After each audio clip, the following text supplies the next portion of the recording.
everybody, welcome to my February wrap-up video. We have our stack of books here, some great reads, some not so great reads. So today I'm going to share with you my ratings, thoughts, and if I recommend them or not. Obviously everyone's opinions are very different when it comes to reading. But these are my thoughts on these books today. So the first one I read was a book club fantasy pick for my local book club. It's called Signs of Cupidity of the Heart Hustle series, book 1 by Raven Kennedy. Raven Kennedy also did Guild and Glint and all that. I have not read those books, so this was my first read of this author. I did enjoy it. I gave it 4 stars. I just liked how it all came together. There was a bit of humor in it. The storyline was good. There was a good balance of like the spice and the storyline, and yeah, I enjoyed it and kept thinking about it most of the month as well. I actually grabbed the rest of the series to work my way through because I did enjoy it. Yeah, I just thought it was a bit short. But it was short and sweet, obviously. And yeah, I'll work my way through the series as we go. It was fun entertainment, and yeah, there was, I'm not sure if I had a quote in my journal, so we'll go to that. I've just got my reading journal here, so if I look at it, that's what I'm doing. So some favorite quotes were, "The devil is in the fine print. If he thinks he can seduce me for answers, he has another thing coming, because hello, I'm Cupid. If anyone's going to be the seducer, it's going to be me. And there's clearly no need for any Cupid power interventions here. We have it in spades, or maybe hearts. Wink, wink." So yeah, I enjoyed it, and yeah, I just wanted to continue this series on. I did read the second one at the end, toward the end of February, so I'll share that with you soon, and obviously during the year I'll keep rolling with the Heart Hustle series. The other book club book that I had was Engaged, apparently, by Amy Andrews. This is a local Australian author. Very different cover. This one, just flick to my other review section. This one I just gave 3.5 stars to. What I did really love about this book is the inclusion of Auslan and sign language within the storyline, and the soccer team, and like including the little girl in games and encouraging her to be a part of the team, the kids interacting with her, and the guy who is like their coach and stuff. That was my favorite part of the book.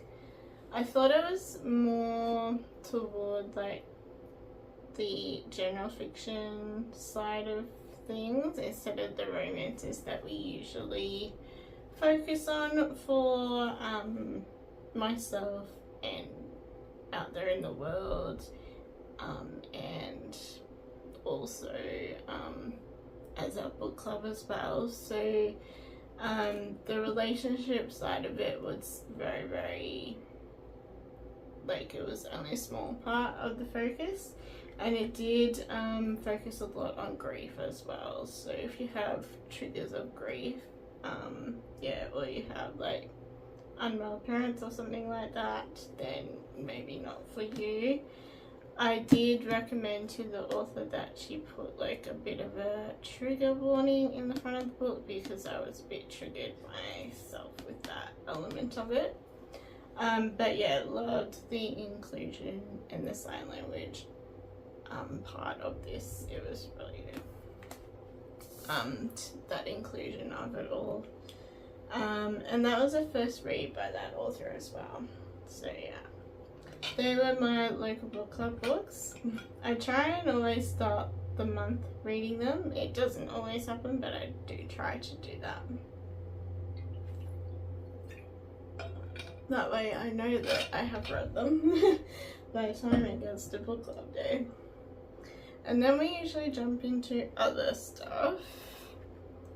So we will jump to those. The next one that I read was Alchemy of Secrets by Stephanie Garber.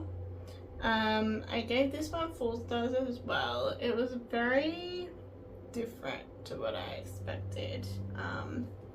And obviously this was her first adult novel. I love the Caravel series. As you can see, I've got a bling bling book that I did last year on that. I just love that series so much. And Once Upon a Broken Heart is also really good as well.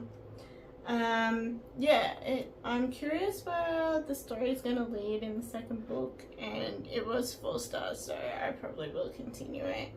Although it's not as high as Caravel and Once Upon a Broken Heart. It's still good though. It had some mystery elements to it, and it was a very unique story. I did find it a bit slow to get into as well. I did cover a couple of challenges. I always take note of those. So it was a 26 book to read in 2026 for me, so I ticked that off. And it was also a letter in my A to Z challenge for fantasy. This year I'm doing the A to Z for both fantasy and romance. Yes, I had some favourite quotes. So my favourite quotes were, "You don't know for certain if the stories are true to fall through the rabbit hole as you step through the theatre door into the lobby. Her head was spinning again, telling her to climb out of the rabbit hole and back to life of the champagne problems to leave both of these men behind." So that one's a bit of a mix between champagne problems, which kind of gave me Swiftie vibes, and the rabbit hole stuff. And this one here also gives Taylor Swift vibes with the Easter egg thing. He was famous for nesting stories within stories and hiding personal Easter eggs. So yeah, bit of Swiftie Alice in Wonderland vibe with those quotes. Yeah, so I'm interested to find out where the story goes, because I did look up on Goodreads and saw that there was a second one coming, so that will be interesting. This next one is a bit sad. This is Nora Goes Off Script by sorry. I'll start that again. This is Nora Goes Off Script by Annabelle Monaghan. It's a very short book. I sadly DNF'd this. This was my first read by this author. I got up to chapter 11 in the book, which was almost halfway-ish. I just didn't vibe well with the author's writing. I found the chapters were, yeah, it was just the way it was written. It was very basic. It was, yeah, it's hard to explain. I just didn't vibe with her writing. It was just very basic and very, very, like, unconnected, the chapters and stuff like that. I know she's a popular author and a lot of people like her in the bookish community. I gave her a shot, but yeah, wasn't for me. DNF, unfortunately. But you don't know these things until you try, hey? Our next book was First Time Caller. We had more luck with this one. I gave it 4 stars. This is by B.K. Burton. I loved this read so much. I was actually like in the middle of reading it and I saw that the second one was released out in the shop, so I actually grabbed it for my shelf. Yeah, obviously I'll get to that one another time. So if I didn't say I gave it 4 stars, I loved the storyline. It's obviously very themes a bit similar to Sleepless in Seattle, but it has its own unique vibe to the story as well. I liked the closet scene and the first call scene that they had. This was a book on my 26 books to read in 2026 again, so another mark off, and it's also in my A to Z for the letter F for romance. Not sure if I had any quotes. Nah, it was just the whole vibe of the book. No specific quotes in it. But yeah, really loved it, and it was nice to finally get to read it. Definitely. The next one is a vampire themed book called My Big Fat Vampire Wedding. This is by Jessica Godzilla. I found out about this one on Instagram or BookTube or something like that, and I loved this. It was 4.5 stars for me. I could even reread this. It was a fun time. It's like fake dating, fake marriage. Obviously you got vampire and human, so it's interesting elements in that. I put it as my romance challenge that I created up as a fake dating book. Yeah, I'm not sure if I had any quotes. Nah, it was just all amazing. So yeah, if you're into vampires and like fun with vampire stories, I definitely recommend that. Big Fat Vampire Wedding. What's next? Oh, we have the 4th book in Dungeon Crawler Carl, which is The Gate of the Feral Gods by Matt Dinningham. This series has started to go extra crazy out there in the world. I got to read the 4th one in February, which was really good. This was 5 stars to me. The whole series has been 5 stars so far, and I'm looking forward to the rest of them as well. Let's see what I said in my journal. I did, of course, give it 5 stars if I didn't say that. I just love the fun, creative, entertaining way of the writing of the stories. It's just super fun. I don't think I just put as a favorite quote, God damn it, because it's said quite a lot in this one. And yeah, I'm just really looking forward to the rest of the series. It's such a fun one. If you haven't checked it out, definitely do so. Yeah, I was mentioned about it was mentioned to me and recommended to me quite a lot, and at first going into the first book I was a bit like, is this gonna be for me or not? But as soon as I read the first one, I was like, it was just a fun, entertaining time. So yeah, recommend. I then did, we're almost there, we've got 2 more to go. I then did the second book in the Heart Hustle series called Bonds of Cupidity. So yeah, this is from the first book that I mentioned. I also gave this one 4 stars.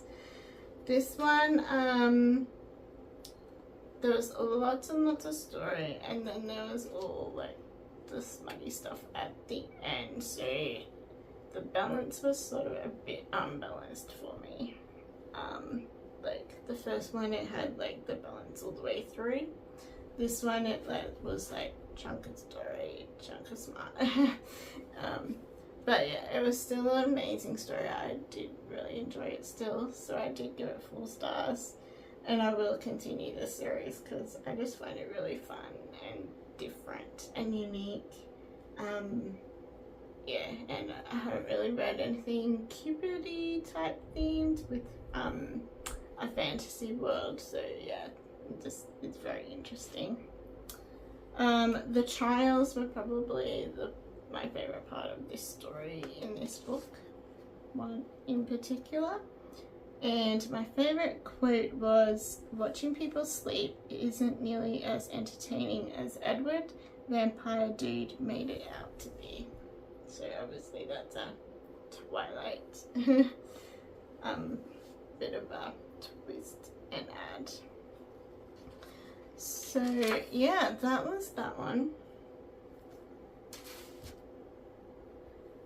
The last one is a novel love story by Ashley Polston. This one was 4.5 stars to me. I was umming and ahhing this one because Ashley Polston's a bit of a hit and miss for me. I like some of her stuff and not so much of her stuff. So like, I loved this one and I loved The Dead Romantics. However, I didn't really get in very much and vibe very much with the 7 Year Slip, surprisingly. I did do a read of that. I was very surprised at that.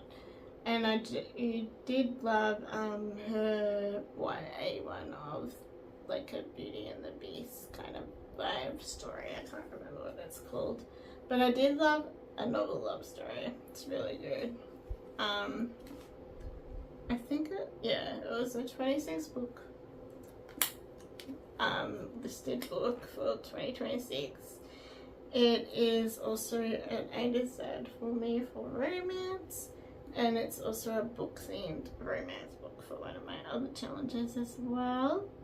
Yeah, I liked the concept of the story, and I also liked the chapter titles in here too. So some examples: Cloudy with a Chance of Kisses, All Roads, that's probably not a good one to example. Good Bones, find another good one. Romantic Justice, Good Enough, Honey Honey, Beginnings of a Book Club, Meet Cute. It just had like cute little titles like that, which I thought was fun. And obviously it was book themed. I liked the arrival scene to the place called Eltor. I think it's Alliteration. I don't know how to pronounce it. I like the waterfall scene and the bookshop scene. There was a couple of quotes actually. Let's look at those. This one's relating to Lord of the Rings or The Hobbit. Like Bilbo Baggins, as he left the Shire, I was beginning to wonder if I'd made a horrific mistake. And the other one was remembering all of the books, all of the days I hid inside the pages, trying to find some sort of happily ever after when reality refused. And yeah, it was just really fun. Yeah, a fun one for sure. Recommend that one. So that was all my reads for the month of February. I can pick them up. A good stack. And yeah, I hope everybody else had a great February reading month and having a great March reading month as well. Thank you for joining me in my February wrap-up video, and stay tuned for future videos to come. Enjoy your reading as well.